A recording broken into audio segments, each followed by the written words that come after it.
Saya kira ke depan, terutama Anies Baswedan harus segera memutuskan apakah ingin bergabung dengan partai politik ataupun tidak. Karena ada kecenderungan kalau di negara ini tidak menjadi pejabat publik, aura kebintangannya hilang. Oleh karena itu, salah satu cara sebenarnya untuk terus mempertahankan stamina politiknya, Anies harus masuk partai politik. Itu satu-satunya cara menurut saya. Pengamat politik Adi Praitno memberikan masukan kepada Anies Baswedan agar tidak berhenti usai kalah pemilihan presiden 2024. Adi Praitno menyarankan agar Anies pertama membuat partai politik agar dirinya terus disorot oleh masyarakat. Kalaupun toh tidak mau masuk partai politik, Anies minimal membentuk satu organisasi kemanusiaan yang sekira itu akan menjadikan tempat supaya Anies ini terekspos sebagai sosok yang terus bekerja untuk bangsa dan negara ini. Mungkin ormasnya itu atau organisasinya itu di bidang sosial, di bidang pendidikan, di bidang keagamaan atau apapun. Yang jelas Anies jangan sampai tenggelam momentum dan isu politiknya. Jikapun tidak membuat partai politik, Anies Baswedan disarankan untuk membuat lembaga sosial. Artinya, usai Pilpres 2024, ia terus berkontribusi di masyarakat. Bilapun Anies Baswedan tidak membuat partai politik ataupun lembaga sosial, Anies bisa masuk ke partai politik. Artinya, ia terus menjaga stamina politiknya agar nantinya di 2029 ia bisa maju kembali menjadi calon presiden. Menurut saya sih kalau ditawarin menteri, menurut saya sih diterima menurut saya. Gitu. Daripada nyagup lagi menurut saya. Kenapa Mas? Apa bedanya Bang menteri sama caleg? Ya kalau nyagup kan jadi gak enak ngelihatnya, habis nyapres terus nyagup gitu loh. Saran berbeda diungkapkan oleh Ahmad Dhani. Menurutnya, Anies lebih baik ikut bergabung ke dalam kabinet Prabowo Subianto. Perjalanan karir politik Mas Anies. Ya. Jadi aku bukan nanya apa yang Mas Anies inginkan, yang aku tanya apa yang Sami inginkan, langkah politik Mas Anies. Yang menurut Sami ideal apa? Karena gue tahu kalau Mas Anies akan apa pasti ngeles. Ya, pasti Tergantung apa. Tapi Gantung kalau kemauan dia. keinginan Sami nggak bisa Ya, ngeles. Sami, ya jujur aja Sam, nggak apa-apa. Sam, lu maunya habis ini Mas Anies ngapain Sam? Makin Udah. ngefans sama Nana. Makasih Sam. Luar biasa. Gimana? Jujur aja. Aduh. Tapi yang pasti gue sih pengennya Mbak, Mas Anies harus punya kontribusi bagi bangsa ini kan Mbak. Dimanapun itu. Jurnalis Najwa Shihab memberikan pertanyaan menohok kepada juru bicara Anies Baswedan, Usamah bin Abdul Aziz, terkait langkah Anies Baswedan usai kalah dalam Pilpres 2024. Najwa bertanya, apa yang diinginkan oleh Usamah sebagai orang terdekat Anies Baswedan usai kalah dalam Pilpres 2024. Menanggapi pertanyaan mengagetkan tersebut, Usamah terlihat kikuk. Pasalnya, pertanyaan tersebut harusnya ditanyakan langsung kepada Anies Baswedan. Dimanapun itu dia Berarti harus bisa jadi menteri dong berarti. enggak juga. Tuh. Kontribusi itu banyak. Belum tentu kontribusi menteri. Kontribusi itu banyak. Misalnya jadi pembina Karang Taruna juga kontribusi bagi Tapi kan bangsa terlalu ini. kecil untuk Mas Anies. Iya, itu Kan harus ada porsinya. masalah porsi nanti. Iya. Ukur. Kira-kira apa kontribusinya? Apa Agak susah ya. Gubernur DKI? Tapi apapun itu yang pasti kontribusinya harus ada untuk bangsa ini karena sayang kemampuan Mas Anies ini adalah salah satu putra terbaik bangsa. Nah, maka masa putra terbaik bangsa jadi Karang Taruna yang beneran. Nggak masalah. Enggak dong, sayang dong, jangan. Karena calon wakil presiden juga kan pembina Karang Taruna juga tuh. Lalu dengan pelan-pelan, Usamah menjawab, yang penting Anies Baswedan dapat bermanfaat bagi bangsa dan negara. Mendengar jawaban Usamah, politikus Gerindra Ahmad Dhani lalu menimpali, berarti harus menjadi menteri. Usamah seketika menjawab, tidak harus menjadi menteri, bahkan bisa menjadi pembina Karang Taruna. Hal tersebut langsung dijawab oleh Ahmad Dhani, jika itu sangat kecil bagi Anies Baswedan yang memiliki kapabilitas dan juga memiliki pemikiran yang luar biasa. Sebagai putra terbaik bangsa, Ahmad Dhani menyayangkan jika Anies hanya mengurusi Karang Taruna. Kalau misalnya Mas Sam bisa mempengaruhi Mas Anies untuk apa gitu? Ya kan benar nggak pertanyaannya kan itu kan maunya Mbak Nana itu Nggak, begitu. yang jelas gini, Mas Anies punya modal politik, Yes. punya kemampuan, Yes. punya sekarang apalagi pendukungnya militan. Yes.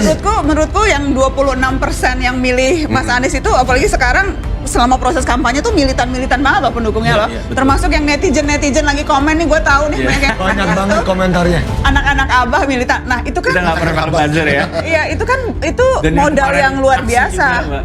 Najwa lalu menimpali bahwa Anies punya modal besar untuk terjun lagi di kancah politik. Apalagi Anies punya kemampuan, ditambah lagi pendukung yang militan. Tentu hal tersebut bisa menjadi modal untuk ikut dalam Pilgub DKI Jakarta 2024 nanti. Yang menyambung pertanyaan dari calon anggota Dewan terpilih dari Gerindra yang mengincar masuk Komisi 3, yang istrinya juga jadi anggota DPR. Wow. Yang tahun 2019 sudah mimpi Pak Prabowo jadi presiden, walaupun nggak mimpin Mas Gibran. Iya. Panjang nih, Panjang, konteksnya panjang, Konteksnya intronya panjang. Tapi tadi itu, dengan kapasitas modal sosial yang sedemikian, seharusnya juga kontribusinya lebih besar dong. Gitu kan Mas Dhani? Bagaimana, Sam? Apa arahannya Sam kepada Pak Anies, Kalau pada Mas Mas Anies? Dhani ada saran saya nggak buat jawab ini? Ada saran nggak buat saya untuk jawab ini? Dengan kapasitas Ada nggak? begitu besar, harusnya porsinya Mas Anies apa? Juru bicara Anies Baswedan Usama tidak bisa menjawab, lalu melemparkan pernyataan tersebut kepada Ahmad Dhani. Ahmad Dhani menjawab, Anies sebaiknya menerima tawaran menteri dari Prabowo. Soalnya jika ia maju lagi dalam pemilihan gubernur DKI Jakarta, maka artinya Anies Baswedan mendowngrade dirinya sendiri. Menurut saya sih kalau ditawarin menteri, menurut saya sih diterima menurut saya. Menurut saya ya. Gitu. Daripada nyagup lagi menurut saya. Kenapa Mas? Apa bedanya emang menteri sama? Ya kalau nyagup kan jadi nggak enak ngelihatnya, habis nyapres terus nyagup gitu loh.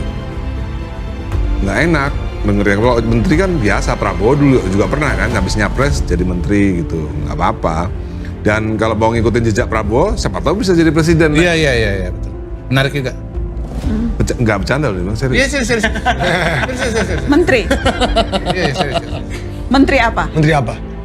Ya Karena Pak Prabowo kemarin ditawarinnya Menteri Pertahanan. Mendiknas. tetap sebentar, siapa tahu bisa 5 tahun ya kan. Jika ia menerima menteri, ia bisa maju lagi ke pemilihan presiden 2029 nanti dan bisa jadi akan menang seperti Prabowo. Kalau nyapres itu kan masih iya bisa menang bisa enggak, tapi kalau menteri kan ya kalau nyagup kan masih bisa menang bisa kalah, tapi kalau menteri kan kalau ditawari take it. Iya. menurut Tapi saya. beda, menteri itu penunjukan.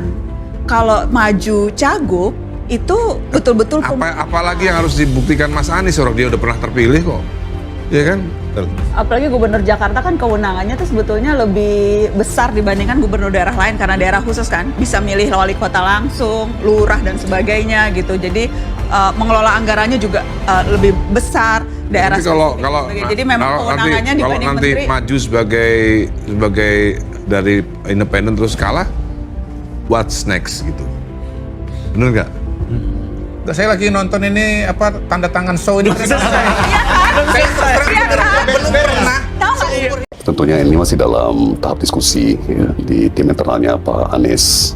Kalau saya pribadi sih memprediksi ya bahwa hampir pasti kita akan membuat semacam ormas ya, ya. rasanya, perasaan saya ya. Karena kok mungkin itu yang paling melayani keinginan masyarakat untuk sementara ini. Dan spektrumnya bisa lebih luas ya. Betul, Ya, betul, kalau ormas kan betul. orang yang sedang berafiliasi di partai lain pun bisa gabungkan, Pak. Dan jadi betul sekali Mas Kosin, ormas itu bisa inklusif ya, semua bisa bergabung, termasuk orang yang sebetulnya tidak suka dengan Pak Anies atau tidak suka dengan saya. Tom Limbok mengungkapkan bahwa Anies Baswedan hampir dipastikan akan mendirikan sebuah organisasi kemasyarakatan dalam waktu dekat. Meskipun demikian, rencana ini masih dalam tahap diskusi internal. Tom menambahkan bahwa mendirikan ormas adalah pilihan terbaik saat ini karena ormas bersifat inklusif dan dapat melibatkan siapa saja, termasuk mereka yang mungkin tidak mendukung Anies. Satu potensi positif lagi kalau ormas kan bisa tidak emosional. Tidak emosional ya. Tidak, maksudnya mungkin itu bukan kata yang tepat ya. Tidak sentimental, Tidak sentimen. Ya, Jadi tidak sentimen, bisa agak berorientasi gagasan. Ya, jadi tidak baperan. Jadi Ya. oke, ini ada gerakan, ya kan, untuk memperjuangkan demokrasi kita misalnya, atau untuk berbuat baik, ya kan, untuk membuka mata masyarakat, membangun kesadaran, dan pasti akan banyak ide, termasuk yang berlawanan, ya kan, termasuk kebentrokan gagasan. Menurut Tom, dengan banyak orang yang terlibat, ormas dapat menjadi wadah bagi berbagai gagasan dan diskusi. Hal ini dianggap sulit jika langsung membentuk partai politik. Kalau saya, penonton saya tahu bahwa saya pernah punya materi stand up judulnya Partai Baru Bukan Solusi. Konteksnya adalah, kalau orang pikir untuk memperbaiki kondisi politik Indonesia, solusinya adalah partai baru, enggak. Tapi saya juga ngerti, buat Mas Anies, partai baru bisa jadi solusi. Untuk Mas Anies punya kendaraan, untuk Mas Anies bisa berkontribusi, untuk Mas Anies bisa ngebangun sesuatu selama 5 tahun ke depan. Saya ngerti. Sekali lagi yang saya bilang, partai baru bukan solusi kalau yang dianggap ini adalah solusi memperbaiki politik. Partai baru bisa jadi solusi untuk Mas Anies kalau ini dijadikan kendaraan untuk berpolitik ke depannya. Tapi saya tetap, walaupun dengan memahami dua konsep itu, saya sih ngerasa, buat saya, lebih baik Mas Anies jadi bagian dari partai. Berpartai. Saya ingat waktu berpartai ya. Partai yang sudah ada. Bukan ngebangun partai. Saya ingat Mas Anies waktu itu kan ini gosipnya kan, salah sendiri sih, abis nggak mau berpartai sih. Makanya berpartai, masa mau berpolitik nggak berpartai? Padahal di Najwa, Mas Anies pernah bilang, ditawarin aja enggak, terutama di PDIP ya, ditawarin aja enggak, pembicaraan itu bahkan nggak ada. Malah waktu itu katanya, kalau emang bakal sama Rano Karno, mungkin akan lebih baik Rano Karno emang PDIP, saya tidak. Karena mungkin ini akan jadi appealing untuk yang lain-lain ya. Anies Rashid Baswedan menyampaikan sejumlah rencananya ke depan setelah tidak maju di Pilkada 2024. Anies Baswedan merespon usulan agar dirinya masuk partai politik atau mendirikan parpol. Anies memberikan sinyal akan membangun ormas atau partai politik. Ia awalnya menyampaikan jika hampir semua partai tersandra oleh kekuasaan, jangankan dimasuki, mencalonkan saja terancam. Agak beresiko jika dirinya nantinya akan masuk partai. Lalu apakah Anies akan membuat partai politik? Ia mengatakan bila untuk mengumpulkan semua semangat perubahan yang semakin hari semakin besar dan terasa, itu akan menjadi sebuah kekuatan, diperlukan menjadi gerakan, maka membangun ormas atau membangun partai politik, mungkin itu jalan yang akan ditempuh. Anies menambahkan, semoga tidak terlalu lama bagi dirinya mewujudkan langkah-langkah konkret untuk bisa mewadai gerakan yang semakin hari semakin besar. Karena kalau misalnya dua PDIP, orang bilang, ini dua orang PDIP nih. Justru lebih strategik untuk tidak ya. Tapi Mas Anies juga, walaupun nggak mau bilang partai apa, katanya sempat ditawarin juga untuk berpartai. Sempat nawarkan diri. Sempat nawarin diri untuk berpartai. Nah, jadi bukan isu sebenarnya. Emang Mas Anies pengen jadi bagian. Dan gini, ketika misalnya saya tidak berpartai, lalu saya diusung partai politik. Saya ingin jelaskan begitu. Di dalam proses politik, institusinya adalah partai politik. Di dalam proses pasar, institusinya adalah PT, CV. Jadi kalau mau ikut tender, ya harus punya PT. Betul. Kalau nggak ada PT, nggak bisa bisa ikutan. Karena harus badan hukumnya. Betul. Itu. Dalam politik. Dalam sosial, badan hukumnya namanya yayasan. Iya, betul. Jadi kita nggak usah kemudian sensi, jangan ada yayasan baru, harus pakai yayasan lama. Loh, itu adalah entitas hukum untuk berada di wilayah politik. Entitas hukum wilayah sosial, entitas hukum untuk wilayah bisnis. Nah, sekarang saya tidak menjadi anggota salah satu partai, kemudian diusung oleh partai politik. Nah kemudian ya Anda tidak apa soal keringat, nggak macam-macam. Gini, saya ingin sampaikan nih Panji.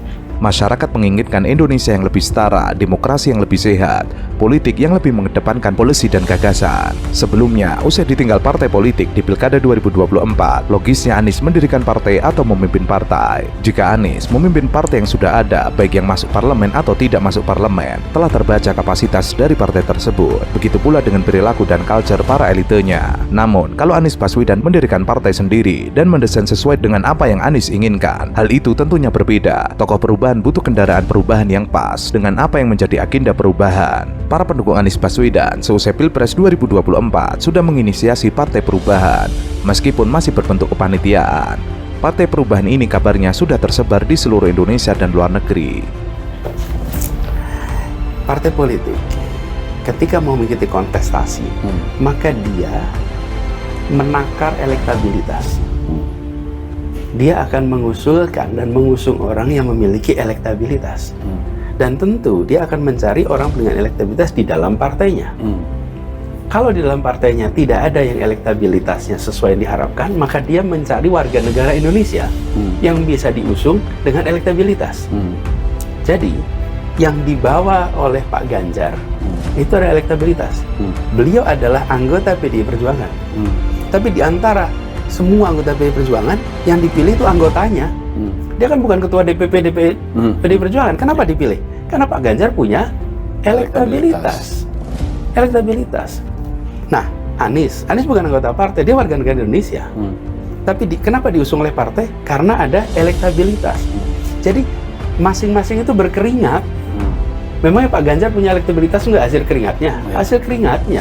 Kenapa Anies ada elektabilitas? Ya itu karena kerja dia selama ini dia dapat elektabilitas.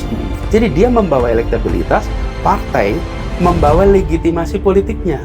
Anies Baswedan membeberkan drama Pilgub DKI Jakarta yang sebelumnya diusulkan oleh 4 partai. Namun, jelang pendaftaran di KPU, keempat partai tersebut rame-rame meninggalkan Anies Baswedan. Partai Demokrasi Indonesia Perjuangan yang digadang-gadang menjadi kapal penyelamat bagi Anies Baswedan yang nyaris tenggelam, nyatanya lebih memilih mengusung kadernya sendiri, Pramono Anung dan Rano Karno. Padahal PDIP sempat dikabarkan akan mengusung Anies di saat partai-partai pendukung Anies meninggalkannya.